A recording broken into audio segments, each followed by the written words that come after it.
So another week goes by in the snooker world, and it's another week that has been bossed by the two outstanding players of the season, Ronnie O'Sullivan and Judd Trump. You can count on one hand how many tournaments there's been this season which hasn't been contested by either one of these men.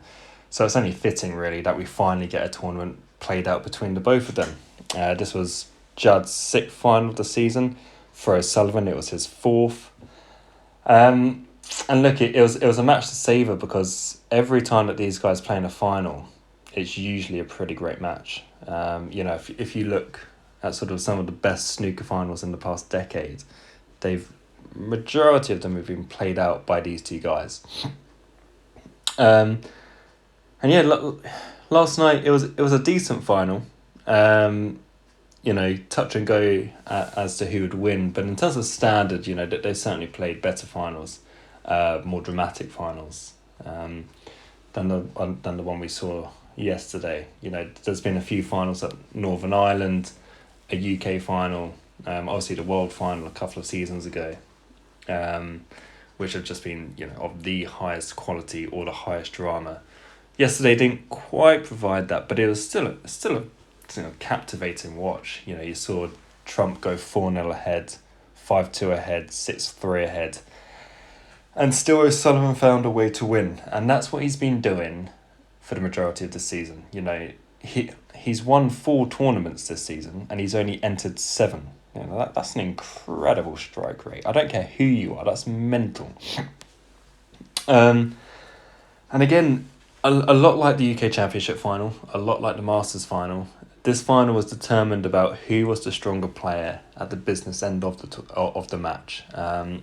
And Judd just started to weaken just as O'Sullivan strengthened. O'Sullivan starts to see the winning line and he just charged towards it. Finished 10-7 to O'Sullivan.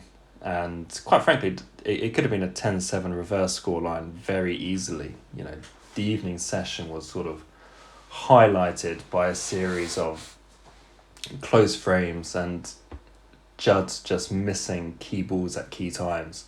And O'Sullivan stepping in and punishing for those misses. Without those, I can think of a brown that he rattled, a black of the spot that he missed. And even in the last frame, he had a chance to clear up to make it 9-8. And he snookered himself on the final yellow. Those 3 frames are key examples of how close the match was and how close Judd was to winning the thing.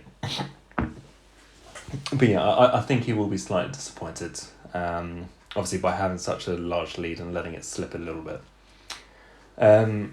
But there's no shame really. It's been an unbelievable season for Judd.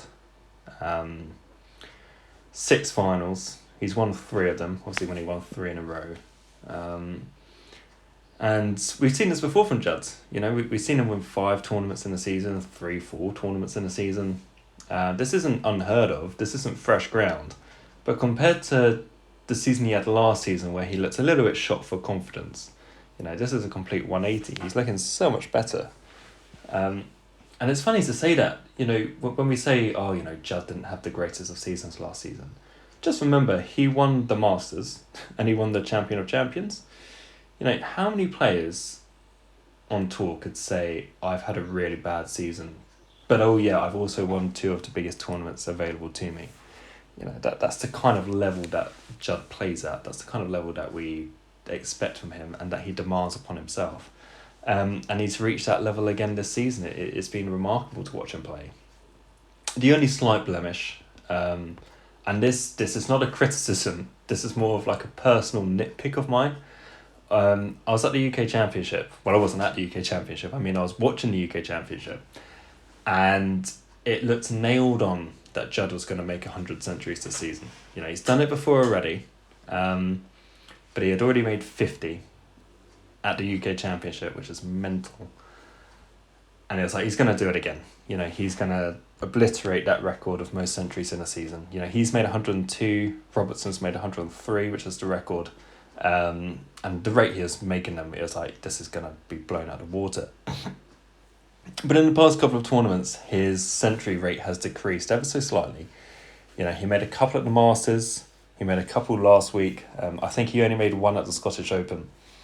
And that just means he's only made 57 this season. And, let's face it, 99% of snooker players that have ever played the game would never get to 57 centuries in one season. He's got there already with time to spare. But that century rate has dipped slightly. And another thing to keep in mind with Judd is he's only a few centuries away from making 1,000 career centuries. And I know he's desperate to do that this season. He's desperate to do it at the Masters.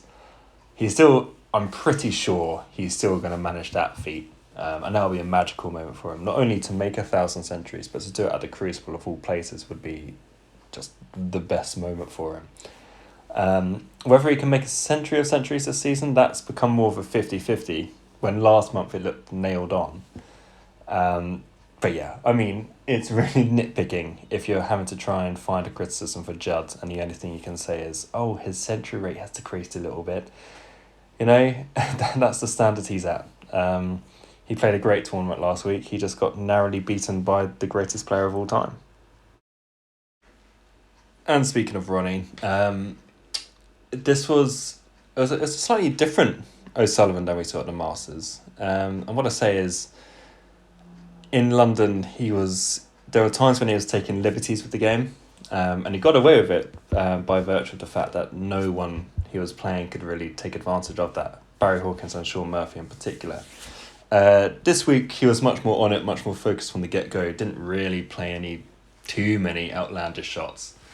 And look, that semi-final performance against Ding Junhui will go down in memory. That was an incredible performance. If you haven't seen it and you didn't watch it live, YouTube the highlights of it now. If you need to skip the rest of my video, fine, go watch it. It's probably the finest best of 11 performance from any player you'll ever wish to see. It was incredible. He made 4 centuries. His pot success was through the bloody roof. And Ding, you can only feel sorry for Ding because he's playing well. He was really good at the UK Championship. He was only a couple of frames from winning that tournament, narrowly beaten by O'Sullivan in the final. And then he goes, okay, well, I'm in good form. I'll take that through to the Masters, where he makes a 1-4-7, but unfortunately still loses to O'Sullivan again. And then last week, he was playing brilliant snooker, got through to the semi-finals, and you're thinking he's knocking on the door, that title is coming, it's coming. And then he runs into O'Sullivan just playing genius snooker. I mean, what can you do if you're him? But, Ding, I talk about Judd and O'Sullivan being the outstanding players of this season, which they are. Ding is not far behind. Unfortunately for him, he just hasn't been able to get his hands on a trophy. But if he keeps this up, at some point, surely he's not going to run into O'Sullivan, and then that might just be the catalyst for him winning a tournament, because he is really close. But O'Sullivan just tore him apart in that semi-final. No one was going to get close to him. I don't care who you are, and I don't care how well you're playing. That was just snooker on a different level. And as I say, in the final, he just hung in there, kept himself in the match, and then just got stronger as the final went on. 4 titles from 7 tournaments entered is an incredible strike rate. Those 4 titles include the 2 majors played so far this season. It includes the Shanghai Masters that he's dominated. And now this tournament. Even if O'Sullivan says, I'm going to take a break from now until Sheffield, he still goes into Sheffield as heavy favourite. I know he said that Judd Trump is favourite in his eyes. He's very humble like that. But he is just a player to beat. You can't win the 2 majors of the season and not be favourite going into Sheffield. And yeah, I said it in my review of the Masters, it kind of looks written in the stars that he's going to win the World Championship. And yeah, so far, nothing's happened to change my mind. Incredible performance. And yeah, it's getting a bit boring just talking about Ronnie O'Sullivan all the time, but when he's winning tournaments like this and he's playing as well as he is, it's hard not to. It's impossible not to.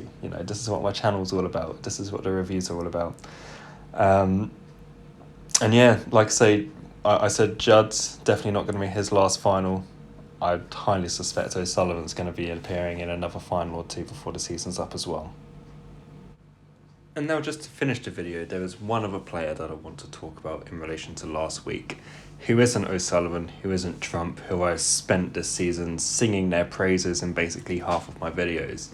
And that's Cao Yupeng. He got into this tournament, top 32 on the 1 year list, mainly because of his run at the snooker shootout. It has to be said, he hasn't had the greatest of seasons. He's not got past the last 32 of any other tournament, I don't think.